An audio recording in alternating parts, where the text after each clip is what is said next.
नमस्कार मित्रों, स्वागत है आपका हमारे इस चैनल में। एनएसडीएल में पैन करेक्शन कैसे करते हैं आज की इस वीडियो में जानेंगे। जैसा कि आपको पता ही होगा, हाल ही में इनकम टैक्स ने एनएसडीएल पे 2 स्टेप वेरिफिकेशन लागू कर दिया है। तो आप में से काफ़ी सारे लोग एनएसडीएल के माध्यम से जब भी नया पैन कार्ड अप्लाई कर रहे हैं या फिर पैन कार्ड में करेक्शन कर रहे हैं तो वहाँ पे 2 स्टेप ऑथेंटिकेशन वेरिफिकेशन के लिए एक ऑप्शन आता है, जहाँ पर आप लोग कंफ्यूज हो जाते हैं और आप लोग को पता नहीं चल पाता है कि पैन करेक्शन कैसे करें या फिर नया पैन कार्ड कैसे अप्लाई करें। तो इसका पूरा प्रोसेस क्या है ये हम जानेंगे आज की इस वीडियो में। वीडियो को शुरू से लेकर अंत तक जरूर देखें। सबसे पहले आपको अपनी आईडी पासवर्ड से इस पोर्टल के अंदर लॉगिन हो जाना है। अगर अभी तक आप सभी को rknsdl.online.psa का आईडी पासवर्ड नहीं मिला है तो इसका रजिस्ट्रेशन लिंक आपको वीडियो के डिस्क्रिप्शन बॉक्स में मिल जाएगा। वहां पे क्लिक करके आप लोग रजिस्ट्रेशन कर लीजिएगा और रजिस्ट्रेशन करते ही आपका आईडी पासवर्ड आपके ईमेल पे चला जाएगा, जिसके बाद आप इसमें लॉगिन करके काम को कर सकते हैं। तो यहाँ पे हमने अपनी आईडी से लॉगिन कर लिया है। आईडी से लॉगिन करने के बाद आप सभी के सामने इस प्रकार से नोटिफिकेशन देखने को मिलेगा, जो कि मैंने आपको भी हाल ही में बताया कि 14 दिसंबर 2023 को ही इनकम टैक्स के द्वारा एनएसडीएल में 2 स्टेप बायोमेट्रिक ऑथेंटिकेशन को लागू किया गया है। ये उसी का यहाँ पे नोटिफिकेशन दिख रहा है। तो आप लोग को घबराने की बिल्कुल भी आवश्यकता नहीं है। अब किस प्रकार से आप सभी को एनएसडीएल के माध्यम से पैन कार्ड को अप्लाई करना है, इसके लिए आगे बढ़ते हैं। सबसे पहले आपको अपनी वॉलेट में बैलेंस को ऐड कर लेना है। मैंने ऑलरेडी अपनी वॉलेट में बैलेंस यहां पर ऐड कर रखा है। अगर आपको वॉलेट में बैलेंस ऐड करना है तो यहां पे आप वॉलेट पे क्लिक करेंगे, ऐड मनी टू वॉलेट पे क्लिक करके यहां से आप क्यूआर के थ्रू पेमेंट को ऐड कर सकते हैं। पेमेंट ऐड हो जाने के बाद अब आपको यहां पर एक काम करने की और आवश्यकता है, वो है आपके वेबसाइट की सेटिंग। बहुत सारे लोग एनएसडीएल के माध्यम से फर्स्ट टाइम पैन कार्ड बना रहे होते हैं तो उनकी वेबसाइट में कुछ ना कुछ जो है सेटिंग सही नहीं रहती है, जिसके कारण से आप लोग पैन कार्ड अप्लाई नहीं कर पाते हैं। तो सबसे पहले आपको जो है यहाँ पर एक ऑप्शन मिल जाता है, और ध्यान रहे आपको पैन कार्ड हमेशा गूगल क्रोम ब्राउजर में ही अप्लाई करना है एनएसडीएल का। तो यहाँ पे आपको गूगल क्रोम ओपन करना है और यहाँ पे आपको मिलता है 3 डॉट, इस पर आपको क्लिक करना है। क्लिक करने के बाद यहाँ पे आप आएंगे सेटिंग में। ठीक है, सेटिंग में आप जब जाओगे तो आप सभी के सामने इस प्रकार से यहाँ पे आपका जो सेटिंग वाला सेक्शन है ये ओपन हो जाएगा। अब यहाँ पर आपको जो है प्राइवेसी एंड सिक्योरिटी पर क्लिक करना है, स्क्रॉल करते हुए नीचे आना है, साइट सेटिंग पे क्लिक करना है, स्क्रॉल करते हुए नीचे आना है। यहाँ आपको दिखाई देगा पॉपअप्स एंड रीडायरेक्ट्स, आपको इस पे क्लिक करना है और यहाँ आपको ध्यान रखना है जो ब्लू टिक है आपका site can send popup and use redirects वाले ऑप्शन पे रहना चाहिए। डिफॉल्ट रूप में ये हमेशा डोंट अलाउ साइट वाले ऑप्शन पे यानी कि इस पे टिक रहता है। तो इसको आपको जो है यहाँ पे क्लिक कर देना है। बस आपका साइट का सेटिंग कंप्लीट हो चुका है। बस यहाँ से आपको इसको टैब को कट कर देना है। अब आप पूरी तरह से एनएसडीएल पैन कार्ड बनाने के लिए बिल्कुल तैयार हैं। अब आपको पैन कार्ड में चाहे नया अप्लाई करना हो या फिर पैन कार्ड में करेक्शन करना हो, वो कैसे करेंगे आइए जानते हैं। जैसे कि मेरे पास जो अभी डाटा है वो है पैन करेक्शन का। तो यहाँ पे इस प्रकार से आएंगे, यहाँ पे आपको मिलता है ऑप्शन एनएसडीएल पैन एप्लीकेशन, आपको इस पे क्लिक करना है। यहां आपको 2 ऑप्शन दिखाई देगा, एनएसडीएल न्यू पैन कार्ड और एनएसडीएल पैन करेक्शन। तो अगर आपको नया पैन कार्ड अप्लाई करना है तो फर्स्ट वाले ऑप्शन पे क्लिक करेंगे, पैन कार्ड में करेक्शन करना है तो आपको एनएसडीएल करेक्शन पैन पर क्लिक कर देना है। जैसे ही आप इस ऑप्शन पे क्लिक कर देते हैं, इस ऑप्शन पे क्लिक करने के बाद आप सभी के सामने इस प्रकार से NSDL correction apply form open हो जाएगा। अब यहां पे आपको सेलेक्ट एप्लीकेशन मोड में सेलेक्ट एप्लीकेशन मोड पे क्लिक करना है। यहां आपको 2 ऑप्शन दिखाई देगा, पहला है इंस्टेंट पैन कार्ड, दूसरा है स्कैन बेस्ड पैन कार्ड। अब यहां पर आपको एक चीज का बहुत ही ध्यान रखना है, अगर आप चतुराई से पैन करेक्शन के लिए अप्लाई करेंगे तो आपका पैन करेक्शन हो जाएगा, लेकिन अगर आप साधारण तरीके से अप्लाई करेंगे तो आपका पैन करेक्शन हमेशा रिजेक्ट हो जाएगा। तो इसका आपको विशेष ध्यान रखना है। अब यहाँ पे चतुराई कैसे करनी है ये देखो, यहाँ आपको मिलता है एन इंस्टेंट पैन कार्ड। अगर आप इंस्टेंट पैन कार्ड के थ्रू पैन कार्ड में नाम को चेंज करते हैं या डीओबी को चेंज करते हैं तो बहुत ही आसानी से हो जाता है और आपका एप्लीकेशन रिजेक्ट नहीं होते हैं। लेकिन अगर आप स्कैन बेस्ड पैन वाले ऑप्शन से अप्लाई करोगे, पैन करेक्शन वगैरह जैसे कि नाम वगैरह चेंज करोगे, तो यहाँ पे 50% चांसेस होते हैं कि आपका एप्लीकेशन रिजेक्ट भी हो सकता है और एक्सेप्ट भी हो सकता है। तो आप स्कैन बेस्ड वाला ऑप्शन तभी इस्तेमाल करें जब आपको पैन कार्ड में ओनली फोटो या सिग्नेचर को अपडेट करना हो। अगर आपको पैन कार्ड में नाम या फादर नेम या फिर डेट ऑफ बर्थ को अपडेट करना है तो आप इंस्टेंट पैन कार्ड पे क्लिक करो। इसके बाद यहाँ पे सिलेक्ट कैटेगरी टाइप पे क्लिक करो, इंडिविजुअल को सिलेक्ट करो। इसके बाद यहाँ पे उस कैंडिडेट का जो भी नाम है उसके आधार कार्ड में वो नाम यहाँ डालिए, उसका डेट ऑफ बर्थ आपको यहाँ डालना है, उसका जो भी जेंडर है आप यहाँ से सिलेक्ट करोगे, उसका कॉन्टैक्ट नंबर मोबाइल नंबर यहाँ डालोगे, ईमेल आईडी यहाँ डालोगे और यहाँ पे पूछ रहा है क्या आपको फिजिकल पैन कार्ड की रिक्वायर्ड है, अगर है तो यस करोगे, अदरवाइज आप नो करोगे। मेरे केस में मुझे फिजिकल पैन कार्ड नहीं चाहिए क्योंकि हमारे पास प्लास्टिक वाला जो मशीन है वो हमारे पास है, तो इसलिए यहाँ पे मैंने नो कर दिया है। अगर आपको यस चाहिए, फिजिकली पैन कार्ड और ई पैन कार्ड दोनों चाहिए, तो आपको यस पे ही क्लिक रहने देना है और इस पर ही आपको यस पर ही क्लिक करना है। ठीक है, मुझे नहीं चाहिए तो इसलिए मैं नो पे कर रहा हूँ, लेकिन आपको यस कर लेना है क्योंकि आपको फिजिकल चाहिए होगा। ठीक है, और फिर आपको यहाँ पे अप्लाई नाउ पे क्लिक कर देना है। तो जैसे ही आप अप्लाई वाले ऑप्शन पे क्लिक करते हैं, अप्लाई वाले ऑप्शन पे क्लिक करने के बाद आप सभी के सामने इस प्रकार से इंटरफेस आता है।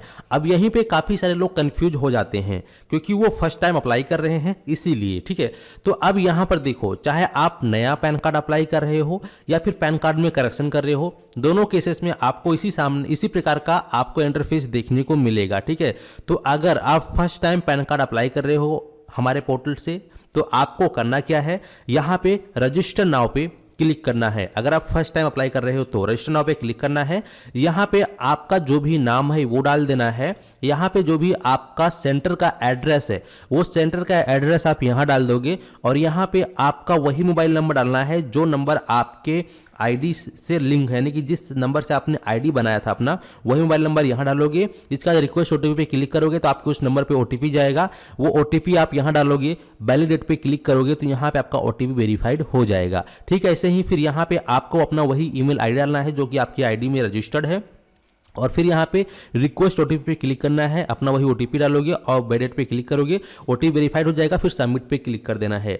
जैसे ही आप सबमिट करोगे तो आप सभी के सामने एक पॉपअप आएगा, आपको ओके कर देना है। मैंने ऑलरेडी इसमें रजिस्टर कर रखा है तो मैं अब जो यहाँ से बैक कर देता हूँ क्योंकि मैं आपको दिखाना चाहता था, तो यहाँ से मैंने इसको बैक किया। अब इस प्रकार से आप सभी के सामने ऑप्शन आ जाएगा। ठीक है, तो ये आपको बैक नहीं करना है। अगर आप फर्स्ट रजिस्ट्रेशन कर रहे हो, जब सबमिट करोगे तो आपके सामने पॉपअप आएगा, ओके करते ही आपके सामने नया पेज ओपन हो जाएगा जहां पे फिर आपको कस्टमर की डिटेल्स फिल करनी है। ठीक है, और जब आप second time pan card apply करोगे किसी भी कस्टमर का तो फिर आप सभी के सामने जब दोबारा से आप फॉर्म भरोगे तो इस प्रकार से इंटरफेस आ जाएगा। ठीक है, तो अब यहाँ पे आपको अपना वही नंबर डालना है जो आपने यहाँ पे रजिस्टर नाउ पे क्लिक करके फर्स्ट टाइम फॉर्म फिलअप किया था। तो अब आपको दोबारा रजिस्टर नहीं करना है। ठीक है, आपको सेकंड टाइम में बस यहाँ पे अपना वही मोबाइल नंबर यहाँ पे टाइप कर देना इस प्रकार से, जैसे कि मैं इस मोबाइल नंबर टाइप कर देता हूँ। इस प्रकार से हमने टाइप किया और यहाँ पे हम सबमिट बटन पे क्लिक करेंगे। ठीक है, जैसे हम सबमिट बटन पे क्लिक करेंगे तो हमारे नंबर पर एक ओटीपी आएगा और वो ओटीपी हमें यहाँ पे डालना होगा। तो हमारे नंबर पर फाइनली जो है ओटीपी भी आ चुका है, तो ओटीपी हम यहाँ पर डाल देते हैं इस प्रकार से और इसके बाद हम यहाँ पे सबमिट बटन पर क्लिक कर देंगे। ठीक है, जैसे ही हम सबमिट बटन पे क्लिक करेंगे, सबमिट बटन पे क्लिक करते ही देख सकते हैं आप सभी के सामने इस प्रकार से जो फॉर्म है ये ओपन हो जाएगा। ठीक है, अब ये फॉर्म ओपन हो जाएगा तो चाहे आप नया अप्लाई कर रहे हो या करेक्शन कर रहे हो, इसी प्रकार से आपको करना है। ठीक है, वीडियो लंबी हो जाएगी क्योंकि मैं डिटेल से आप सभी को समझा रहा हूँ। तो यहाँ पर अब आपको करना क्या है, आपको यहाँ पे उसका आधार कार्ड नंबर डाल देना है, उसका पैन कार्ड नंबर आपको यहाँ डाल देना है, यहाँ पे आपको टाइटल को सेलेक्ट कर लेना है।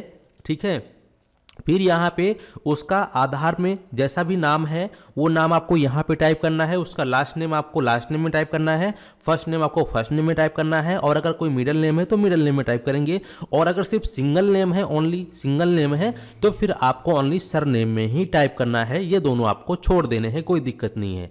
डेट ऑफ बर्थ यहाँ डालनी है, फिर इस पर आपको टिक करना है और सीधा आपको सबमिट बटन पर क्लिक कर देना है। तो जैसे ही आप सबमिट करते हैं, सबमिट करने के बाद आप सभी के सामने इस प्रकार से एक पेज ओपन होके आ जाता है जो कि आपका प्रीव्यू पेज होता है। तो यहाँ पे आप देख लेंगे जो भी आपने डिटेल फिल की है क्या वो एकदम सही है। अगर सब कुछ सही है तो सीधा फिर आप यहाँ पे नेक्स्ट पर क्लिक कर दोगे। ठीक है, नेक्स्ट पे क्लिक करने के बाद आप सभी के सामने इस प्रकार से पेरेंट्स डिटेल आ जाएगा। तो यहाँ पे नो रहेगा, अब यहाँ पे उसके फादर का फर्स्ट नेम में फर्स्ट नेम, लास्ट नेम में लास्ट नेम डालेंगे, फिर यहाँ पे उसका री एंटर करेंगे और फिर आपको नेक्स्ट बटन पे क्लिक कर देना है। फिर आप सभी के सामने इस प्रकार से नेक्स्ट पेज ओपन हो जाएगा। अब यहाँ पर whether physical PAN card is यहाँ पे रिक्वायर्ड है, तो यहाँ पे देखिए हमने पहले से ही नो किया था स्टार्टिंग में ही, तो यहाँ पे हमारा नो है, लेकिन आपने यस किया होगा तो आपका यहाँ पर यस पर येलो टिक लगा रहेगा, ठीक है। और ये चीज़ आपको पहले ही कर लेना, क्योंकि बाद में आप यहाँ पर इस पर कुछ नहीं कर सकते हैं। तो यहाँ पे अब हम इसे स्क्रॉल करते हुए नीचे आएंगे और यहाँ पर कुछ नहीं करना हमें, सीधा हम यहाँ पर नेक्स्ट बटन पर क्लिक कर देंगे। नेक्स्ट पे क्लिक करने के बाद अब यहाँ पे हमें जो है प्लेस का नाम डाल देना है, तो यहाँ पे चलिए हम प्लेस का नाम डाल देते हैं और इसके बाद हम फिर यहाँ पर सबमिट बटन पे क्लिक कर देना है। जैसे ही आप यहाँ पे सबमिट बटन पे क्लिक करेंगे तो आप सभी के सामने इस प्रकार से eKYC pan CR paperless eKYC pan CR application जो है प्रीव्यू पेज पूरा आ जाएगा कंफर्मेशन करने के लिए। तो आपको इसे नीचे कर करके एक एक चीज़ अच्छे से डिटेल वाइज चेक कर लेना है। चलिए यहाँ पे मैं इसको प्रॉपर तरीके से चेक कर लेता हूँ। तो यहाँ पे हमने सभी डिटेल्स एक एक करके चेक कर लिया है, सब कुछ सही है। इस प्रकार से आपको भी चेक करना है। फिर यहाँ नीचे आपको ऑप्शन मिलेगा कन्फर्म का, आपको कन्फर्म बटन पे क्लिक कर देना है। जैसे ही आप यहाँ पे कन्फर्म बटन पे क्लिक कर देते हैं तो आप सभी के सामने यहाँ पर दो ऑप्शन आएगा। पहला है OTP बेस्ड eKYC, दूसरा है बायोमेट्रिक बेस्ड eKYC। अगर कस्टमर के आधार में नंबर लिंक है और OTP अगर आपको मिल सकता है तो OTP बेस्ड eKYC पे क्लिक करेंगे, और अगर कस्टमर के आधार में नंबर लिंक नहीं है या फिर लिंक है या लिंक नहीं है और उस केस में OTP नहीं मिल सकता है, तो ऐसे में कस्टमर आपके पास मौजूद होना चाहिए। आप बायोमेट्रिक बेस्ड eKYC पे क्लिक करोगे और आपको अपना फिंगरप्रिंट डिवाइस अपने सिस्टम में कनेक्ट कर लेना है। आपके उस बायोमेट्रिक में लाइट जलेगा, कस्टमर का आपको फिंगर लगाना है और इसके बाद उसका जो है पैन कार्ड अप्लाई हो जाएगा। ध्यान ये रखना है कि जब आप इंस्टेंट पैन कार्ड अप्लाई करते हैं, चाहे आप नया अप्लाई करें या करेक्शन करें, तो उसमें कस्टमर का 2 बार बायोमेट्रिक ऑथेंटिकेशन होगा, और अगर आप OTP से करेंगे तो 2 बार OTP ऑथेंटिकेशन होगा। जैसे कि यहाँ पे मैं आपको OTP से करके दिखाने वाला हूँ, हमारे पास कस्टमर अभी मौजूद नहीं है, तो यहाँ पे हम OTP बेस्ड eKYC पे क्लिक करेंगे इस प्रकार से। तो उसके आधार में जो नंबर लिंक होगा उस पर एक OTP चला जाएगा। वो OTP हमें जो है कस्टमर से मांग लेना है और डाल देनी है। तो यहाँ पे कस्टमर के नंबर पे OTP जा चुका है, वो OTP मैं लेकर यहाँ पे डाल देता हूँ। तो जैसा कि आप लोग यहाँ पर देख सकते हैं, हमने यहाँ पे OTP डाल दिया है। OTP डाल देने के बाद सीधा आपको सबमिट बटन पर क्लिक कर देना है। जैसे ही आप यहाँ पे सबमिट बटन पे क्लिक कर देते हैं तो सबमिट बटन पे क्लिक करने के बाद आप सभी के सामने ये OTP जो है वेरिफिकेशन हो जाएगा, eKYC ऑथेंटिकेशन सक्सेसफुल। आपको ओके पर क्लिक कर देना है। जैसे ही आप ओके पे क्लिक करेंगे दोबारा से आप सभी के सामने ये ऑप्शन आ जाएगा, ठीक है। अगर आप इंस्टेंट बेस से अप्लाई कर रहे हैं, इंस्टेंट वाला पैन कार्ड करेक्शन या फिर नया अप्लाई कर रहे होंगे, तो इस प्रकार से आपको 2 ऑथेंटिकेशन करना पड़ेगा। जैसे कि हमने एक OTP से किया, अब दोबारा फिर से हमें OTP से करना है, और इसी प्रकार से आपको बायोमेट्रिक से भी 2 बार ऑथेंटिकेशन करना ही पड़ेगा, ठीक है। तो दोबारा से हम OTP बेस्ड ई-साइन पे क्लिक कर देते हैं। इतना क्लिक करने के बाद पुनः जो है हमारे सामने एक नया पेज इंटरफेस जो है ओपन होके आ जाएगा इस प्रकार से। अब यहाँ पे आपको इसको टिक कर देना है। यहाँ पे आपको उस कस्टमर का आधार कार्ड नंबर डाल देना है और फिर सेंड OTP पे क्लिक करना है। इस प्रकार से उस व्यक्ति के आधार में जो नंबर लिंक होगा उस पर OTP जाएगा। वो OTP आपको यहाँ लेना है और OTP डाल के सीधा आपको वेरीफाई OTP पे क्लिक कर देना है। जैसे ही आप OTP डाल के वेरीफाई करते हैं, OTP आपका वेरीफाइड हो जाएगा और आपके स्क्रीन पर सक्सेसफुल वेरीफाइंग का एक मैसेज शो होगा। आपको कुछ नहीं करना है, वेट करना है। 10 से 15 सेकेंड के अंदर ही पेज ऑटोमेटिक तरीके से आपका जो स्लिप होता है वो जनरेट करके आपकी ईमेल आईडी पर भेज देगा। वो स्लिप आप प्रिंट करके कस्टमर को दे देंगे और आपकी स्क्रीन पर जो भी आपका एक्नॉलेज नंबर होता है सक्सेस दिख जाएगा, और फिर उसको भी आप प्रिंट करके रख सकते हैं या फिर कस्टमर को आप दे सकते हैं। तो इस प्रकार से आप लोग जो है पैन कार्ड करेक्शन कर सकते हैं या फिर पैन कार्ड नया अप्लाई कर सकते हैं इंस्टेंट पैन कार्ड के थ्रू। और अगर आप स्कैन बेस से अप्लाई करेंगे तो उसमें 2 बार ऑथेंटिकेशन नहीं करना पड़ता, ओनली 1 बार ही ऑथेंटिकेशन करना पड़ता है। उसमें बस एक ही बार, चाहे आप OTP से वेरीफाई करो चाहे आप बायोमेट्रिक से वेरीफाई करो स्कैन बेस वाले में, लेकिन उसमें डॉक्यूमेंट्स अपलोड करने पड़ते हैं और इंस्टेंट वाले में कुछ भी डॉक्यूमेंट आपको अपलोड नहीं करना पड़ता है और कहीं पर भेजना भी नहीं पड़ता है। तो ये इसकी काफ़ी अच्छी बात है, ठीक है। तो उम्मीद करता हूँ कि आप लोग अच्छे से समझ गए किस प्रकार से आप लोग को पैन कार्ड में करेक्शन करना है, ठीक है। तो चलिए मिलते हैं फिर आपको एक नए वीडियो में नए टॉपिक के साथ। इस वीडियो में